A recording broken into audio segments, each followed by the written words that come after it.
Hey guys, it's Mac. In this video, I'm going to show you how to remove and install your new or rebuilt Tipm. I'm going to show you what tools you need, and I'm also going to show you how to do soft or hard reset. Watch and see. First, we're going to start from the beginning of removing your Tipm. Whenever you remove your Tipm, you're going to need a few tools. The tools that you need are flat screwdriver, cutter, any type of cutter, pliers, scissors, whatever works for you, 13 millimeter socket, and then you're going to need a 10 or 12 millimeter, depending on what socket you need to take your battery off. You got to check what's using on your battery. Okay, so to start, we're going to disconnect the battery cables. Now, you always disconnect the ground first, and the reason for that is in case you bump into the sidewall or you bump into some metal part, you don't end up shorting out your system, okay? So disconnect your ground battery cable first. I'm gonna loosen it up right here. Disconnect my cable. Okay, pull that off. Then I'm gonna go ahead and disconnect my positive. Now, if I accidentally bump into the firewall or bump into any metal portion of my engine, I'm not gonna short it out. All right?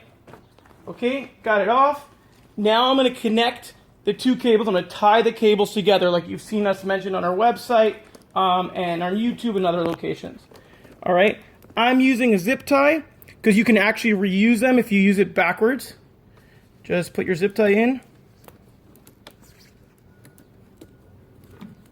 All right, I'm going to stick it in from the back end. This way I can pull it off easily. Now I'm using a friend's Jeep, and he's got a lot of extras that he's added onto his vehicle. That's why there's a little more cables than you're normally used to seeing. Again, this is much harder than your cables are going to be because there's just so many extra wires attaching. All right, I've got my battery cables tied together. Now I'm going to move on to the Tipm. This Tipm that I'm removing from this vehicle is the standard, the most common 7-plug Tipm that you normally hear about. However, there are other style Tipms for different vehicles. These fit on most 07 through 14, 15 Dodge, Jeep, Chrysler vehicles. However, there are some other vehicles that use different style Tipms. All right, now to remove this, I'm going to open the cover, and I'll pop it off just to get it out of the way. It's very easy. Just put some pressure, it'll pop right off, it won't break. Remove my cover. Now I'm going to remove the power cable that goes into the Tipm. That's a 13 millimeter. All right, make sure you remove that.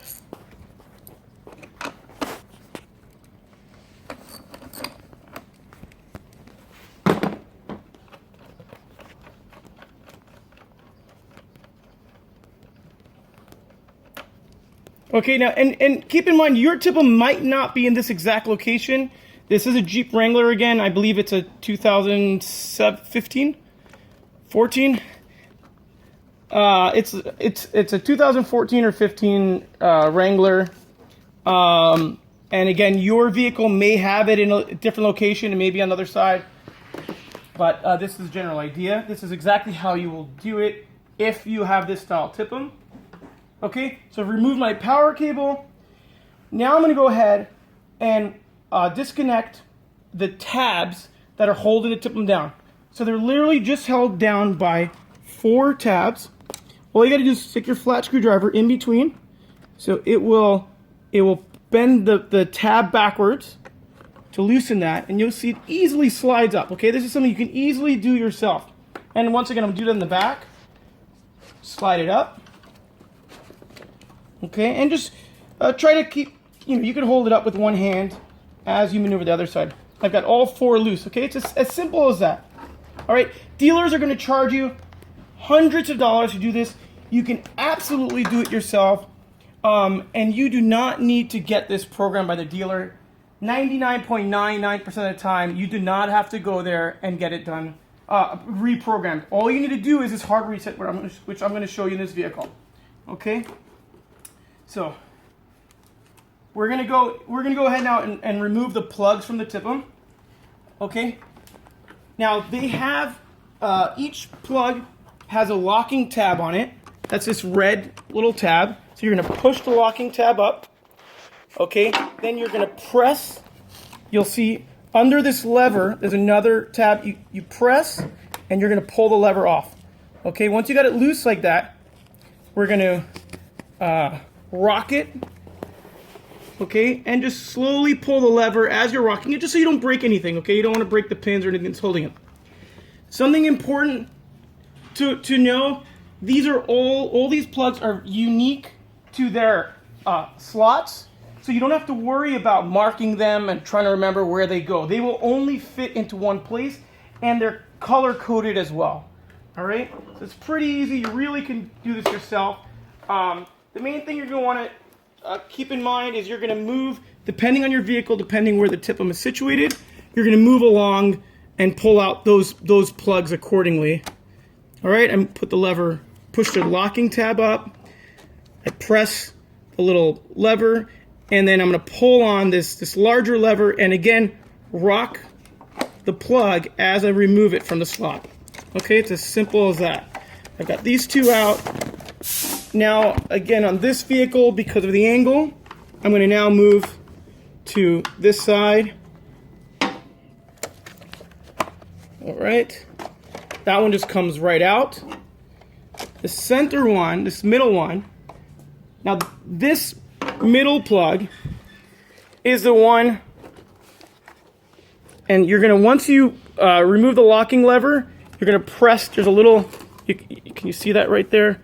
You're going to press this, okay? You just press it, and you're going to just back it up. And you got to just rock it, and it'll come right out. This plug is the one that on some Chrysler Town & Country and some Dodge Caravans, this is the plug that you will swap 7 and 11 and 9 and 16 on if your front turn signals are not working. Okay, so that's just for the Dodge Caravan. Chrysler Town & Country is the one that you'll switch the plug from 7 to 11 and 9 to 16. If there's only one wire in one of those spaces, don't worry, just swap it to the other open space. Okay, so again, that's for Caravans, Town & Countries, not for Wranglers, not for Rams, not for those other vehicles. Okay, for these larger plugs, there's a little tab you just press down, which will release that gray lever.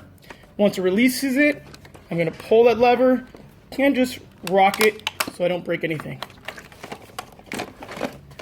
Okay, my lower plugs, just take a little flat screwdriver, just pop that out, pull the lever, and it will pull itself right out of there. Press down on the tab, lift my lever, pull back, and there you go. We're out. All right, we've got our Tipm out of the vehicle, we've got our battery cables tied, and we're about ready to put our rebuilt Tipm back in here, and I'll show you how to do the hard reset. We're ready to install a rebuilt Tipm you got. This is the process and how you're going to do it. So we've got our battery cables still tied together, and we're going to maneuver our Tipm in, and we're going to start reconnecting the plugs in the order that we remove them so that we can wiggle it back into the correct spot. Okay. Now, when you're plugging the Tipm in, it's very, very important to seat it as best as possible. Sometimes, just because of the design, even if you seat it really well, they sometimes just don't sit perfectly right. But as you're wiggling it and as you're pushing it in, just keep putting pressure and making sure it's in there really, really snug. All right. This one back on, and use your levers to bring it back in, and then once again press it with your finger and make sure it's in there really solid. My next plug, okay, press it in. You got to press. There's a little tab under there, the same way you had on the other side. You got to press that in to release the lever once again. Okay, as I'm pushing the lever down, put pressure, make sure my plug is in really solid.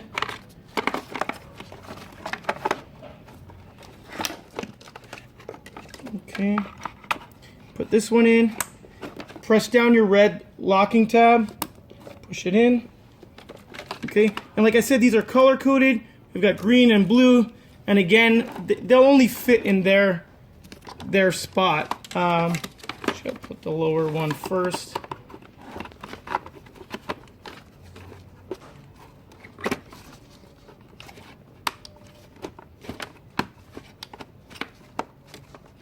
And even though I hear it locking, I'm still pressing it again with my hand to make sure it's really snug. Put the green one in. Okay, pull my lever down and lock your red locking tab. The blue one, I'm gonna push it in. If one of these pins are broken, don't worry about it. As long as you have one, it will still hook on and pull up and lock in place. People do tend to break them. It does happen from time to time.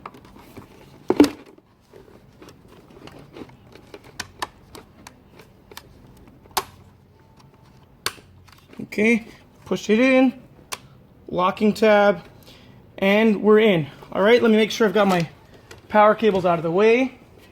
I'm gonna seat the Tipm again, and we've got those 4 locking tabs. So you just align it and press down. You should have been able to hear all of them locked together. All right, make sure, even though we go through it, just double check that all the fuses are pressed down, everything's solid, just in case it got jostled along the way. If you notice one of the fuses is different than yours or in the wrong location, feel free to change it. Sometimes we get it from a customer and they may have swapped it out or whatever. So feel free to change the fuse if you notice something's different. And if you still have questions, obviously feel free to give us a call. We're happy to help you with that. Now I'm going to connect the power to my Tipm. All right, push that in. Tighten my 13 millimeter. Now I'm going to grab my 13 millimeter socket. Tighten it up. Once you get it tight, all you need is about a quarter of a turn. Don't go too crazy, you don't want to break it. Okay. We've got our Tipm in. That's all solid. Now we're ready to reconnect our battery. So I'm going to cut it. And I'm ready to connect my battery. So I'm going to connect, this time I'm going to do the opposite way around. I'm going to connect my positive first. Okay, so as long as my ground's not connected, nothing could short out. So I'm going to connect positive side of my battery.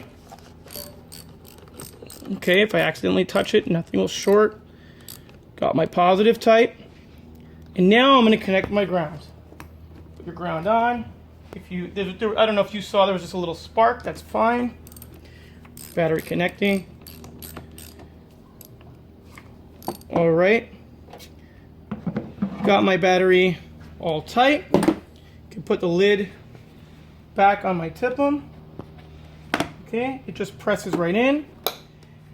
Now that I've got this all done, now I'm going to do the first reset I'm going to do is a 12-second on reset. So I'm going to go in the car, I'm going to turn the key to the run position for exactly 12 seconds, turn it off, and then start the vehicle.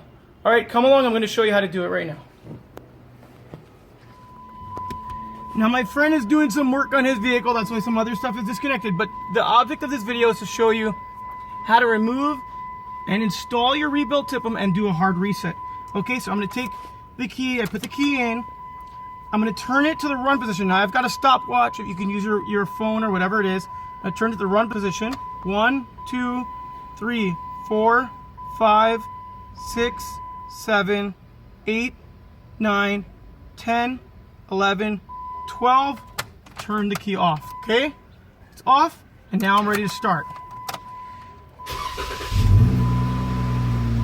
Now the reason I do this is because if you just install your Tipm and you don't do a reset, the vehicle is not going to go and learn the new Tipm, and you're going to end up with a bunch of dash lights on.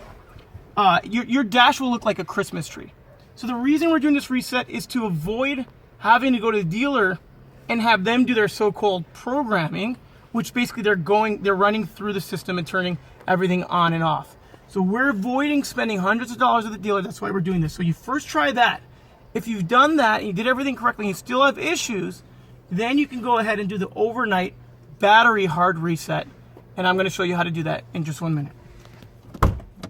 If your 12-second reset doesn't work, then we're going to try the tie the battery cables together overnight hard reset, okay? What you're going to do is disconnect your battery. Again, first disconnect your ground. Always disconnect your ground first. Disconnect the ground. Then we're going to disconnect the positive side, okay? We've got our battery disconnected. And now we're going to tie the cables together. If you have a diesel truck, then you likely have 2 batteries. It is very, very important that you do this to both batteries, because if you accidentally leave one of them connected, you could short out your system, okay? So make sure to keep that in mind. I'm using a zip tie. You can use string, cable, wire, whatever you want, okay? I'm going to zip tie the cables together. So I've got my battery cables snug together. I'm going to leave them like that. I prefer to do it when you're done with the vehicle at the end of the day, and just leave it for the night and reconnect it in the morning. Yes, it should really be much quicker. You shouldn't need to leave it that long. But from experience, we found people have had more success by doing it for a couple hours to overnight than people have just done it for 30 minutes. So just give it a shot. You're done with your vehicle, disconnect the battery cables, tie them together, leave it overnight, and in the morning, when you're ready to start your vehicle, start it back up again, just cut your cable, your wire, whatever it is. You can reconnect it reverse, okay? Connect your positive first. Positive on. Tighten that up.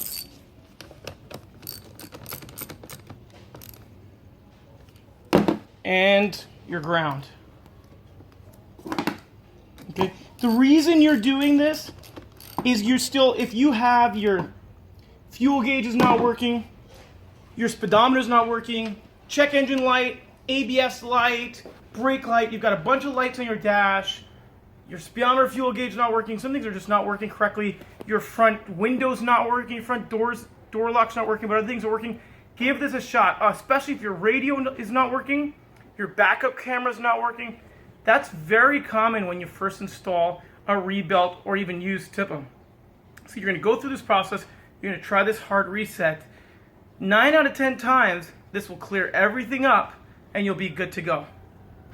Thanks for watching.